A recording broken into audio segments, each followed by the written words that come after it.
ਨਮਸਕਾਰ ਬੱਚਿਓ ਨਮਸਕਾਰ ਬੱਚਿਓ ਪੰਜਾਬੀ ਦੀ ਜਮਾਤ ਵਿੱਚ ਤੁਹਾਡਾ ਸਵਾਗਤ ਹੈ ਬੱਚਿਓ ਮੈਂ ਅੱਜ ਤੁਹਾਨੂੰ ਪੰਜਾਬੀ ਪਾਠ ਪੁਸਤਕ ਦਾ ਪਾਠ 6ਵਾਂ ਪੜ੍ਹਾ ਰਹੀ ਹਾਂ ਜਿਸ ਦਾ ਨਾਮ ਹੈ ਮੋਰ। ਠੀਕ ਹੈ, ਕੀ ਨਾਮ ਹੈ? ਮੋਰ। ਮੋਰ ਕੀ ਹੈ? ਇਹ ਸਾਡਾ ਕੀ ਹੈ? ਰਾਸ਼ਟਰੀ ਪੰਛੀ। ਇਹ ਆਪਣੇ ਆਪ ਹੀ ਤੁਹਾਨੂੰ ਪਤਾ ਹੈ ਨਾ, ਰਾਸ਼ਟਰ ਪੰਛੀ ਹੈ ਮੋਰ ਸਾਡਾ। ਤੇ ਹੁਣ ਸਾਨੂੰ ਉਸ ਬਾਰੇ ਦੱਸਿਆ ਗਿਆ ਹੈ ਤੇ ਕਿਵੇਂ ਕਿਸੇ ਪੰਛੀ ਨੂੰ ਰਾਸ਼ਟਰ ਪੰਛੀ ਦਾ ਨਾਂ ਦਿੱਤਾ ਜਾਂਦਾ ਹੈ, ਇਸ ਬਾਰੇ ਸਾਨੂੰ ਇਸ ਪਾਠ ਵਿੱਚ ਦੱਸਿਆ ਗਿਆ ਹੈ ਤੇ ਮੋਰ ਬਾਰੇ ਦੱਸਿਆ ਗਿਆ ਹੈ। ਪਾਠ ਦਾ ਉਦੇਸ਼, ਇਸ ਪਾਠ ਵਿੱਚ ਭਾਰਤ ਦੇ ਰਾਸ਼ਟਰੀ ਪੰਛੀ ਮੋਰ ਬਾਰੇ ਦੱਸਦੇ ਹੋਏ ਉਸ ਦੀਆਂ ਵਿਸ਼ੇਸ਼ਤਾਵਾਂ ਉੱਤੇ ਚਾਨਣ ਪਾਇਆ ਗਿਆ ਹੈ। ਚਾਨਣ ਯਾਨੀ ਕਿ ਰੋਸ਼ਨੀ, ਯਾਨੀ ਕਿ ਦੱਸਿਆ ਗਿਆ ਹੈ। ਭਾਰਤ ਦੇਸ਼ ਵਿੱਚ ਮੋਰ ਹੀ ਇੱਕ ਅਜਿਹਾ ਪੰਛੀ ਹੈਗਾ ਜਿਸ ਨੂੰ ਪ੍ਰਾਚੀਨ ਕਾਲ ਤੋਂ ਜਾਣਿਆ ਪਛਾਣਿਆ ਜਾਂਦਾ ਹੈ। ਯਾਨੀ ਕਿ ਬਹੁਤ ਭਾਰਤ ਦੇਸ਼ ਵਿੱਚ ਮੋਰ ਹੀ ਇੱਕ ਪੰਛੀ ਹੈ ਜਿਹਨੂੰ ਬਹੁਤ ਪੁਰਾਣੇ ਟਾਈਮ ਤੋਂ ਜਾਣਿਆ ਤੇ ਪਹਿਚਾਨਾ ਜਾਂਦਾ ਹੈ। ਮੋਰ ਪਹਿਚਾਨਾ ਜਾਂਦਾ ਨਾ, ਪੰਛੀ ਉਹਦੇ ਪੰਖ ਹੀ ਵੇਖ ਜਾਣ ਦੂਰੋਂ ਦੂਰੋਂ, ਹੈ ਨਾ, ਉਹਨੂੰ ਅਸੀਂ ਪਹਿਚਾਨ ਲੈਣਾ ਕਿ ਮੋਰ। ਠੀਕ ਹੈ, ਇਸ ਦਾ ਸ਼ਿਕਾਰ, ਇਸ ਦਾ ਜ਼ਿਕਰ ਭਾਰਤੀ ਸਾਹਿਤ ਅਤੇ ਸੰਸਕ੍ਰਿਤੀ ਵਿੱਚ ਆਮ ਮਿਲਦਾ ਹੈ। ਇਸ ਦਾ ਜਿਹੜਾ ਜ਼ਿਕਰ ਹੈ, ਇਸ ਦੀ ਚਰਚਾ ਹਰ ਸਾਹਿਤ ਦੇ ਵਿੱਚ, ਹਰ ਸੰਸਕ੍ਰਿਤੀ ਵਿੱਚ, ਹਰ ਸਭਿਅਤਾ ਵਿੱਚ ਮਿਲਦੀ ਹੈ। ਇਹ ਪੰਛੀ ਭਾਰਤ ਲੋਕ ਗੀਤਾਂ ਦਾ ਹਿੱਸਾ ਵੀ ਹੈ। ਇਸ ਮੋਰ ਦੇ ਨਾਮ ਦੇ ਉੱਤੇ ਕਈ ਲੋਕ ਗੀਤ ਵੀ ਬਣੇ ਹੋਏ ਹਨ। ਬਾਗਾ ਮੇ ਮੋਰ ਨਾਚੇ, ਐਵੇਂ ਗੀਤ ਬਣੇ ਹੋਏ ਹਨ ਨਾ। ਇਸ ਲਈ ਇਸ ਕਰਕੇ ਮੋਰ ਨੂੰ ਰਾਸ਼ਟਰੀ ਪੰਛੀ ਹੋਣ ਦਾ ਮਾਣ ਪ੍ਰਾਪਤ ਹੈ।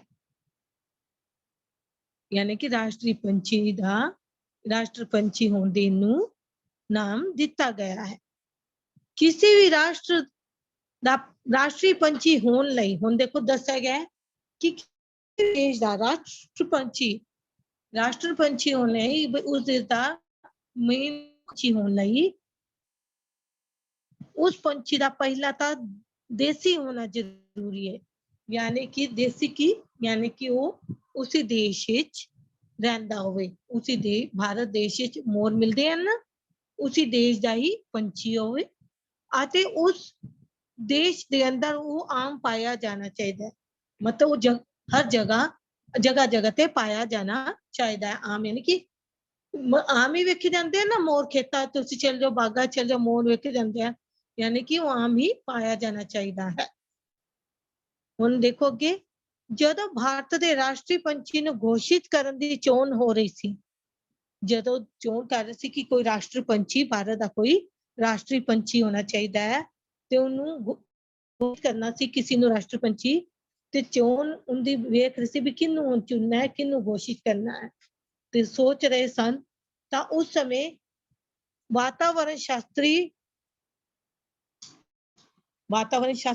ਨੇ, ਵਾਤਾਵਰਣ ਦੇ ਜਿਹੜੇ ਪ੍ਰਧਾਨ ਨੇ, ਹੈਡ ਮੁੱਖ ਨੇ, ਸ਼ਾਸਤਰੀ ਰਾਮਾਕ੍ਰਿਸ਼ਨ, ਵਾਤਾਵਰਣ ਦੇ ਜਿਹੜੇ ਮੁੱਖ ਨੇ ਸ਼ਾਸਤਰੀ ਰਾਮਾਕ੍ਰਿਸ਼ਨ, ਉਹਨਾਂ ਨੇ ਕੁਝ ਨਿਰਦੇਸ਼ ਦਿੱਤੇ, ਕੁਝ ਹਿੰਟ ਦਿੱਤੇ, ਕੁਝ ਗੱਲਾਂ ਲਾਗੂ ਕੀਤੀਆਂ, ਨਿਰਦੇਸ਼ ਜਾਰੀ ਕੀਤੇ ਸਨ। ਉਹਨਾਂ ਨੇ ਕਿਹਾ ਜਿਸ ਪੰਛੀ ਨੂੰ ਚੁਣਿਆ ਜਾਏ ਉਸ ਨੂੰ ਸਿਰਫ ਵੇਖ ਕੇ ਹੀ ਨਹੀਂ, ਸਗੋਂ ਉਸਦੇ ਰੇਖਾ ਚਿੱਤਰ ਤੋਂ ਉਸਦੀ ਪਛਾਣ ਹੋ ਜਾਣੀ ਚਾਹੀਦੀ ਹੈ। ਵੇਖਦੇ ਨਹੀਂ, ਯਾਨੀ ਕਿ ਉਸਦੀ ਤਸਵੀਰ ਤੋਂ ਹੀ ਉਸਦੀ ਪਹਿਚਾਣ ਹੋ ਜਾਣੀ ਚਾਹੀਦੀ ਹੈ। ਐ ਨਹੀਂ ਵੇਖ ਕੇ ਮੋਰ ਹੈ ਕਿ ਉਸਦੀ ਤਸਵੀਰ ਵੀ ਅਸੀਂ ਵੇਖੀਏ ਨਾ, ਤਾਂ ਤਸਵੀਰ ਵੀ ਸਾਨੂੰ ਪਹਿਚਾਣ ਹੋ ਜਾਣੀ ਚਾਹੀਦੀ ਹੈ। ਠੀਕ ਹੈ, ਅਰਥਾਤ ਕਾਗਜ਼ ਤੇ ਪੈਨਸਿਲ ਰੱਖ ਕੇ ਬਿਨਾਂ ਹੱਥ ਚੁੱਕੇ ਬਾਹਰੀ ਆਕ੍ਰਿਤੀ ਖਿੱਚਦੇ ਹੀ ਪੰਛੀ ਦੀ ਪਹਿਚਾਣ ਹੋ ਜਾਣੀ ਚਾਹੀਦੀ ਹੈ। ਹੁਣ ਦੇਖੋ ਸਾਰੇ ਪੰਛੀਆਂ ਦੀ ਆਕ੍ਰਿਤੀ ਕੁਝ ਨਾ ਕੁਝ ਮਿਲਦੀ ਜੁਲਦੀ ਹੈ, ਪਰ ਮੋਰ ਹੀ ਇੱਕ ਇਹੋ ਜਿਹੀ ਪੰਛੀ ਜਿੰਦੀ ਆਕ੍ਰਿਤੀ ਅਲੱਗ ਹੈਗੀ ਹੈ, ਪੰਖਾਂ ਕਰਕੇ, ਉਹਦੀ ਕਲਗੀ ਕਰਕੇ, ਕਈ ਚੀਜ਼ਾਂ ਇਹੋ ਜਿਹੀਆਂ ਹੈਗੀਆਂ ਨੇ। ਠੀਕ ਹੈ, ਮੋਰ ਦੀ ਆਕ੍ਰਿਤੀ ਅਲੱਗ ਹੈਗੀ ਹੈ। ਉਹਨੇ ਰਾਮਾਕ੍ਰਿਸ਼ਨ ਜੀ ਕਹਿੰਦੇ ਨੇ ਕਿ ਕਾਗਜ਼ ਤੇ ਪੈਨਸਿਲ ਰੱਖੀ ਹੋਵੇ ਤੇ ਬਿਨਾਂ ਪੈਨਸਿਲ ਨੂੰ ਚੁੱਕ ਕੇ ਜਿਵੇਂ ਆਕ੍ਰਿਤੀ ਬਣਾਉਂਦੇ ਤੁਸੀਂ ਕਲਾਕੈਕਟ ਕਹਿੰਦੇ ਹੋ, ਕਲਾਕਾਰੀ ਕਹਿੰਦੇ ਹੋ, ਵੀ ਕਲਾਕਾਰੀ ਬਿਨਾਂ ਪੈਨਸਿਲ ਛੇਕ ਕੇ ट्रायंगल बना दांगी, बिना पेंसिल चुके कागज से ए बना दांगी। एवें ही बिना पेंसिल चुके उनकी मोर की बाद की आकृति बन जाती है। अंदर दे चाहे अखा पैर पूर नक नुक कुछ ना बने, बिना ही पेंसिल चुके ऐसा पंछी होए जिनकी आकृति बिना ही पेंसिल चुके कागज से बिना ही पेंसिल चुके, मतलब एक बारी पेंसिल तुसी रख रही थी तो बिना पेंसिल चुके ही उनका सारा चित्र बन जाए, ते वो चित्र तू पहचान हो जाए कि यह मोर है।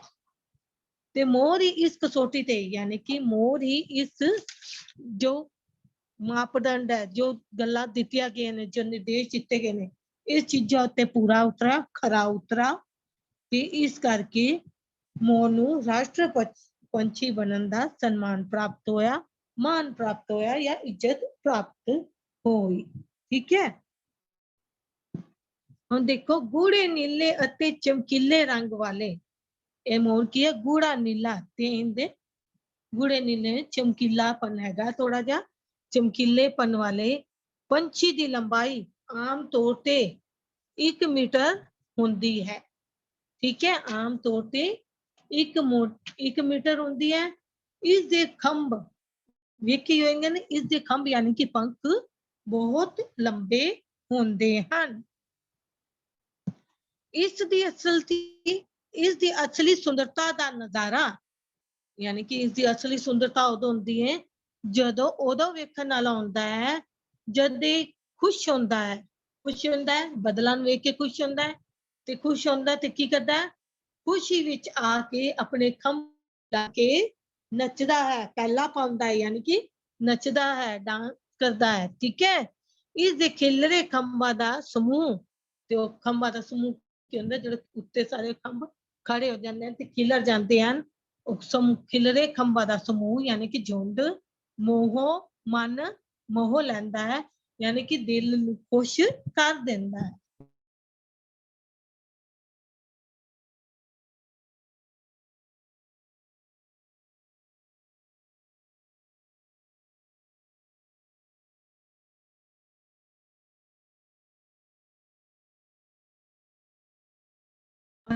ਬਦਲਾਂ ਨੂੰ ਵੇਖ ਕੇ ਨੱਚਦਾ ਹੈ ਜਾਂ ਜਿਵੇਂ ਵੀ ਆਪਣੀ ਮਨ ਦੀ ਕਰਦਾ ਹੈ।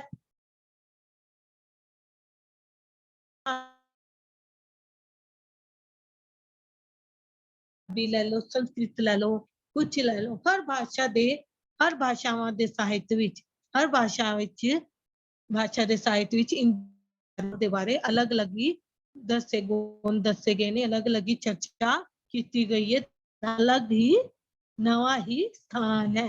ਮਤਲਬ ਹਰ ਭਾਸ਼ਾ ਦੇ ਸਾਹਿਤ ਇਹਦੇ ਬਾਰੇ ਕੋਈ ਨਵੀਂ ਹੀ ਗੱਲ ਦੱਸੀ ਗਈ ਹੈ ਤੇ ਨਵਾਂ ਹੀ ਕੋਈ ਚਰਚਾ ਕੀਤੀ ਗਈ ਹੈ। ਦੇਖੋ ਅੱਗੇ ਇਸ ਦਾ ਭੋਜਨ, ਇਸ ਦਾ ਮਨਭਾਉਂਦਾ ਭੋਜਨ ਅਨਾਜ, ਅੰਨ ਲਗਾ ਲਓ, गेहूं, कनक, ज्वार, चावल, वनस्पति कीड़े मकोड़े सब आदि ਹਨ। ਠੀਕ ਹੈ, ਇਸ ਦੇ ਵਿੱਚ ਇਸ ਉੱਡਣ ਦੀ ਇੱਛਾ ਬਹੁਤ ਘੱਟ ਹੁੰਦੀ ਹੈ, ਇਸ ਦੇ ਵਿੱਚ ਉੱਡਣ ਦੀ ਇੱਛਾ ਘੱਟ ਹੁੰਦੀ ਹੈ।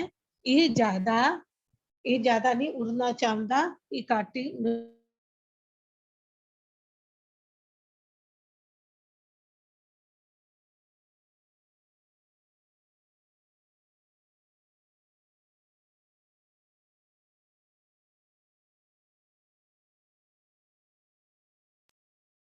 ਇਸ ਦੀ ਆਵਾਜ਼ ਜਿਹੜੀ ਹੁੰਦੀ ਬੱਚੇ, ਇਸ ਦੀ ਆਵਾਜ਼ ਕੀ ਹੁੰਦੀ ਹੈ, ਇਸ ਦੀ ਆਵਾਜ਼ ਬਿੱਲੀ ਦੀ ਆਵਾਜ਼ ਨਾਲ ਮਿਲਦੀ ਜੁਲਦੀ ਹੈ।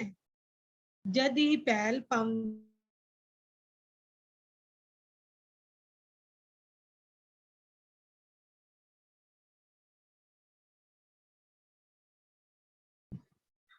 ਲੋਕ ਘਰਾਂ ਦੇ ਵਿੱਚ ਇਸ ਦੇ ਖੰਭਾਂ ਨੂੰ ਰੱਖਣਾ ਸ਼ੁਭ ਮੰਨਦੇ ਹਨ। ਬੱਚਿਆਂ ਨੂੰ ਇਸ ਦੇ ਲੋਕੀ ਰੱਖਦੇ ਨਾ ਖੰਭ, ਇਸ ਦੇ ਪੰਖ ਸ਼ੁਭ ਮੰਨਦੇ ਹਨ, ਕੋਈ ਇੱਦੇ ਰੱਖਦਾ, ਕੋਈ ਉੱਦੇ ਟੰਗ ਦਿੰਦਾ, ਕੋਈ ਚੰਗਾ ਮੰਨਦਾ ਹੈ, ਕੋਈ ਕਹਿੰਦਾ ਛਿਪਕਲੀ ਨਹੀਂ ਆਉਂਦੀ, ਕੋਈ ਕਹਿੰਦਾ ਕ੍ਰਿਸ਼ਨ ਭਗਵਾਨ ਜੀ ਦਾ ਮਨਪਸੰਦ पंख हैगा मतलब लोग इससे पंख ਨੂੰ ਗਾਲ ਰੱਖਣਾ ਸ਼ੁਭ ਮੰਨਦੇ ਹਨ। ਬੱਚਿਆਂ ਨੂੰ ਇਸਦੇ ਖੰਭ ਖੂਬ ਹੁੰਦੇ ਹਨ। ਕਈ ਬੱਚੇ ਕੀ ਕਰਦੇ ਆ ਆਪਣੀ ਕਿਤਾਬ ਵਿੱਚ ਰੱਖਦੇ ਹਨ ਕਿ ਇਸ ਦੇ ਨਾਲ ਵਿਦਿਆ ਆਉਂਦੀ ਹੈ, ਠੀਕ ਹੈ। ਜਾਂ ਬੱਚਿਆਂ ਨੂੰ ਵੈਸੇ ਇਹ ਮੋਰ ਦੇ ਪੰਖ ਬਹੁਤ ਸੋਹਣੇ ਹੁੰਦੇ ਹਨ ਤੇ ਮਨ ਭਾਉਂਦੇ ਹਨ। ਅੱਗੇ ਹੈ ਮੋਰ ਦੇ ਰਾਸ਼ਟਰੀ ਪੰਛੀ ਹੋਣ ਕਰਕੇ ਇਹ ਰਾਸ਼ਟਰੀ ਪੰਛੀ ਹੈ ਤੇ ਇਸ ਨੂੰ ਮਾਰਨ ਸ਼ਿਕਾਰ ਕਰਨ ਦੀ ਮਨਾਹੀ ਹੈ ਤੇ ਸ਼ਿਕਾਰ ਯਾਨੀ ਕਿਸ ਨੂੰ ਮਾਰਨ ਦੀ ਮਨਾਹੀ ਹੈ ਤੇ ਇਸ ਨੂੰ ਪਿੰਜਰੇ ਵਿੱਚ ਬੰਦ ਕਰਨ ਦੀ ਵੀ ਸਖਤ ਮਨਾਹੀ ਹੈ। ਇਸ ਨੂੰ ਪਿੰਜਰੇ ਵਿੱਚ ਵੀ ਬੰਦ ਕਰਨ ਦੀ ਮਨਾਹੀ ਕੀਤੀ ਗਈ ਹੈ। ਇਸ ਦਾ ਸ਼ਿਕਾਰ ਕਰਨ ਵਾਲੇ ਨੂੰ ਸਜ਼ਾ ਹੋ ਸਕਦੀ ਹੈ, ਠੀਕ ਹੈ। ਇਸ ਦਾ ਜਿਹੜਾ ਸ਼ਿਕਾਰ ਕਰਦਾ ਉਸ ਨੂੰ ਸਜ਼ਾ ਹੋ ਸਕਦੀ ਹੈ। ਹੁਣ ਦੇਖੋ ਯਾਦ ਰੱਖਣ ਯੋਗ ਗੱਲਾਂ। ਨੰਬਰ 1 ਰਾਸ਼ਟਰੀ ਚਿੰਨ੍ਹ ਕਿਸੇ ਵੀ ਰਾਸ਼ਟਰ ਦੀ ਪਛਾਣ ਦਾ ਆਧਾਰ ਹੁੰਦੇ ਹਨ। ਨੰਬਰ 2 ਭਾਰਤੀ ਸੰਸਕ੍ਰਿਤੀ ਨਾਲ ਡੂੰਘਾ ਸੰਬੰਧ ਹੋਣ ਕਰਕੇ ਭਾਰਤੀ ਸੰਸਕ੍ਰਿਤੀ ਦੀ ਨਾਲ ਡੂੰਘਾ ਸੰਬੰਧ ਹੋਣ ਅਤੇ ਸੁੰਦਰ ਪੰਛੀ ਹੋਣ ਕਰਕੇ ਭਾਰਤ ਦਾ ਰਾਸ਼ਟਰੀ ਪੰਛੀ ਹੋਣ ਦਾ ਮਾਣ ਪ੍ਰਾਪਤ ਹੈ। मोर अनाज वनस्पति कीड़े मकोड़े आदि खांदा है। मोर ਦੇ ਸ਼ਿਕਾਰ ਕਰਨ ਅਤੇ ਪਿੰਜਰੇ ਵਿੱਚ ਬੰਦ ਕਰਨ ਤੇ ਸਖਤ ਮਨਾਹੀ ਹੈ। ਅੱਗੇ ਦੇਖੋ ਔਖੇ ਸ਼ਬਦਾਂ ਦੇ ਅਰਥ। ਵਿਸ਼ੇਸ਼ਤਾਵਾਂ, ਗੁਣ, ਦੇਸ਼, ਪ੍ਰਾਚੀਨ, ਪੁਰਾਤਨ, काल, समा, घोषित, ऐलान, निर्देश, हिदायता, गूढ़े, गहरे, कसौटी, मापदंड, सम्मान, आदर, नजारा, दृश्य, नृत्य, नाच, निवेलका, नवा या विलक्षण, अलगी, अद्वितीय, सजा, दंड, ठीक है। हुन अगे देखो अभ्यास मौखिक प्रश्न। शुद्ध उच्चारण करो। संस्कृति, विशेषतावां, राष्ट्रीय, घोषित, निर्देश,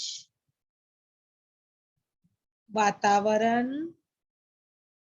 पहचान, प्राचीन, इच्छा, निवेकला, ठीक है। नानू तुसी बोल बोल के वेखना है ते तो दोहराई करनी है। हुण देखो मौखिक प्रश्न। ਹੇਠ ਲਿਖੇ ਪ੍ਰਸ਼ਨਾਂ ਦੇ ਉੱਤਰ ਜ਼ਬਾਨੀ ਦਿਓ। ਜ਼ਬਾਨੀ ਦੇਣੇ ਹਨ ਪਰ ਪੇਪਰ ਵਿੱਚ ਆ ਜਾਣ ਤਾਂ ਪੂਰੇ ਵਾਕ 'ਚ ਲਿਖਣੇ ਹਨ, ਕਾਪੀ ਤੇ ਨਹੀਂ ਲਿਖਣੇ ਹਨ। ਪੇਪਰ ਵਿੱਚ ਪੂਰਾ ਵਾਕ ਲਿਖਣਾ ਹੈ, ਕੱਲਾ ਅੱਖਰ ਨਹੀਂ ਲਿਖਣਾ, ਠੀਕ ਹੈ। ਊੜਾ ਪਾਠ ਵਿੱਚ ਕਿਸ ਚੀਜ਼ ਬਾਰੇ ਦੱਸਿਆ ਗਿਆ ਹੈ, ਕਿਸ ਚੀਜ਼ ਤਾਂ ਤੁਸੀਂ ਲਿਖੋਗੇ ਪਾਠ ਵਿੱਚ मोर बारे दसिया गया है।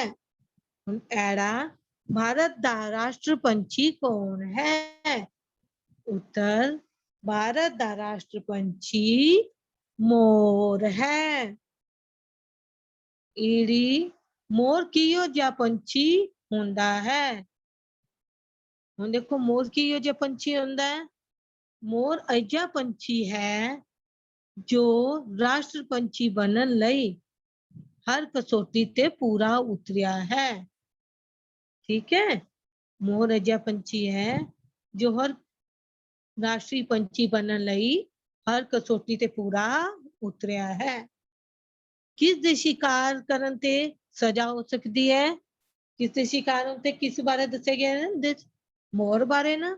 तां असीं लिखांगे मोर दे शिकार करन ते सजा हो सकती है। ਹੁਣ ਦੇਖੋਗੇ ਇਨਦੇ ਲਿਖਤੀ ਪ੍ਰਸ਼ਨ। पाठ नंबर 6 पाठ का नाम मोर। तुसी इंज लिखने हैं जिवें मैं लिखा इंज ही प्रश्न लिखने हैं। प्रश्न नंबर 1 किसी राष्ट्र दा राष्ट्र पंछी बनन लई की जरूरी है? उत्तर किसी भी राष्ट्र दा राष्ट्र पंछी बनन लई या राष्ट्र पंछी होने लई उस पंछी का पहला तां देसी होना जरूरी है, यानी कि उस देश विच मिलना जरूरी है अते उस देश के अंदर आम पाया जाना चाहिए है, यानी कि उस देश के अंदर यानी कि किते किते विकना चाहिए, मतलब थां थां ते विकना चाहिए है। प्रश्न नंबर 2 वातावरण शास्त्री रामाकृष्ण ने वातावरण शास्त्री रामाकृष्णन ने राष्ट्रीय पंछी दी चोन समय की निर्देश दिते, मतलब की हिदायतां राष्ट्र जी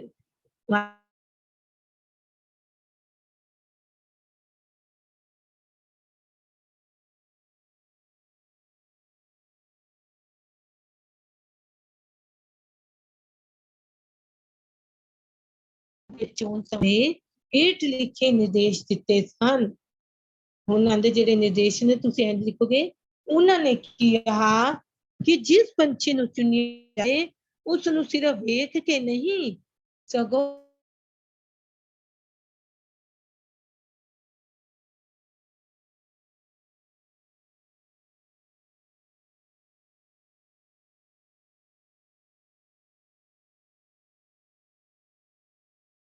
चित्र की उसके चित्र तो ही उसकी पहचान हो जानी चाहिए है।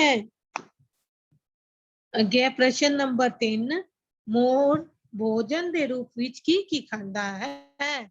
उत्तर मोर भोजन के रूप विच अनाज वनस्पति कीड़े मकोड़े सप आदि खांदा है।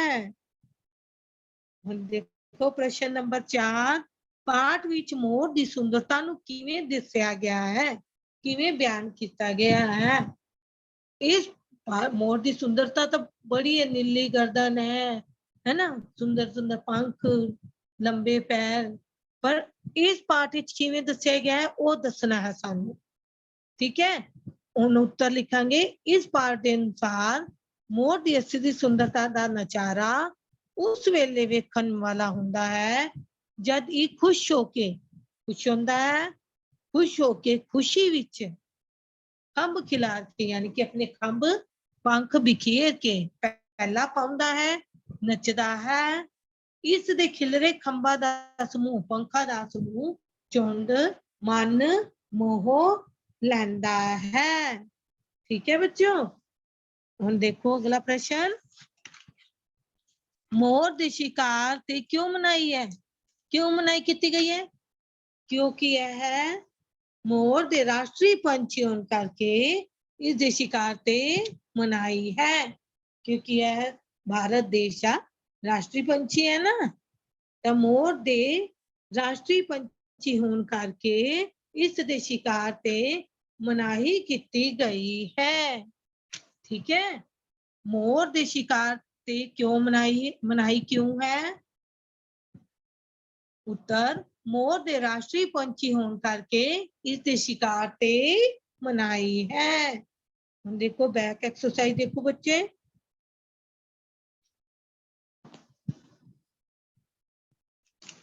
खाली थावां भरो। खाली थावां नंबर उड़ा मोर एक अजिहा पंछी है जिस नूं डैश तो जानिया ते पहचानिया जाता है। मोर एक अजिहा पंछी है जिस नूं प्राचीन काल तो यानी कि पुराने समय तो जानिया ते पहचानिया जाता है। अगे देखो एड़ा डैश नूं राष्ट्र पंछी होने का मान प्राप्त है। मोर नूं राष्ट्रीय पंछी होने का मान प्राप्त है। ईड़ी डैश अते डैश रंग वाले इस पंछी की लंबाई डैश हुंदी है।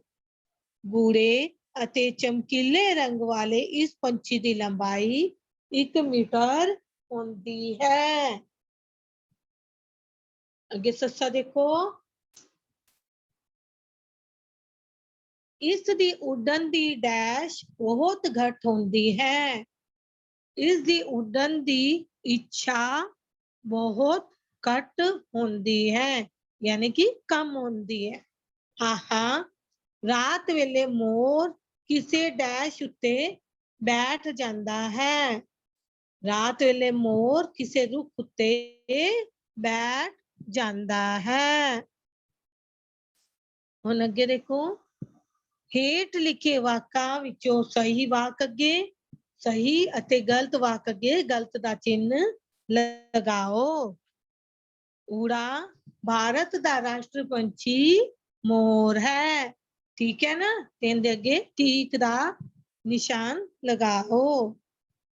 ऐड़ा मोर एक शाकाहारी पंछी है। शाकाहारी पंछी है नहीं ना, ये कीड़े मकोड़े भी खांदा तो शाकाहारी नहीं हो सकता ना, गलत। ईड़ी मोर भारतीय लोक गीता दा हिस्सा भी है। लोक गीता दा हिस्सा है ना, तो ठीक। ससा मोर दी आवाज चूहे नाल मिलदी है। मिलदी है चूहे नाल, इनदी आवाज किदे नाल मिलदी है? पिल्ली नाल। ते गलत है ना, गलत दा निशान लगाओ। हाहा मोर दे शिकार करन ते मनाई है। मनाई है ना इसदे शिकार करन ते इनदे अगे की करोगे? ठीक दा निशान लगाना है। ठीक है बच्चे, आगे देखो बहुविकल्पी प्रश्न। पहला हेठ लिखे प्रश्नों दे सही उत्तर अगे सही दा निशान लगाओ। हुण तुहानू चिन्ह दिते गए ने, ऑप्शन दिते गए ने, ते जेड़ा तुहानू सही लगा उनदे लगाना है। साडा राष्ट्रीय पंछी केड़ा है? चिड़ी, मोर या तोता? मोर। मोर देगे सही दा निशान लगाना है। ऐड़ा मोर कीड़ा है। अनाज वनस्पति कीड़े मको या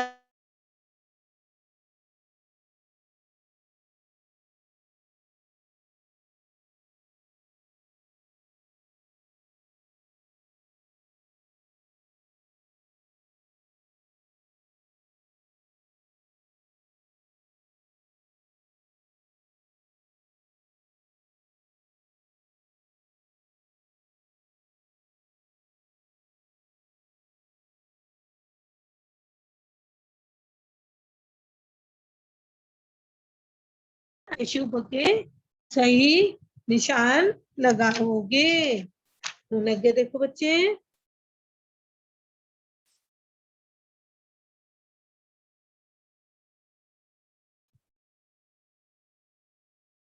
ए देखो ए जिवें मोर साडा राष्ट्रीय पंछी है, बाघ भी साडा राष्ट्रीय पशु है, अते राष्ट्रीय झंडा की है? तिरंगा।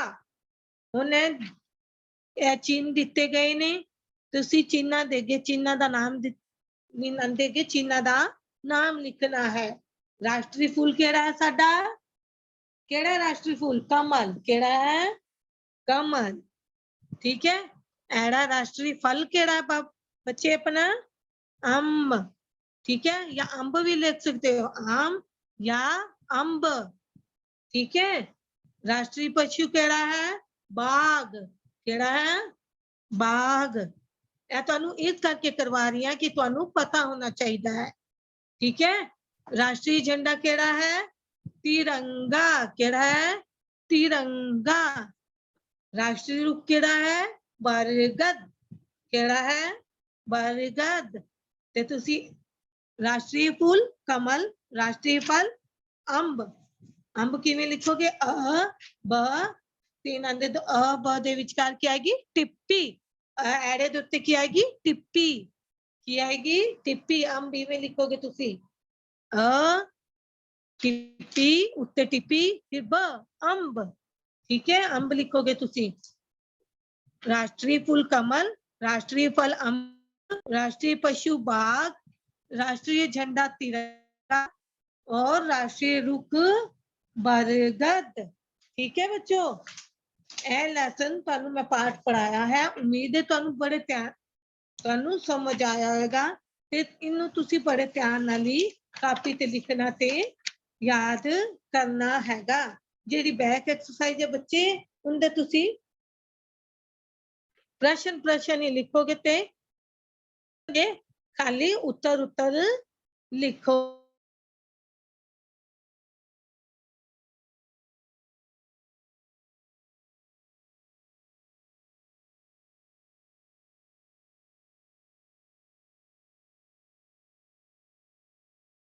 को अनम्यूट करो बच्चे, किसी को कोई दिक्कत है तो पूछो बच्चे।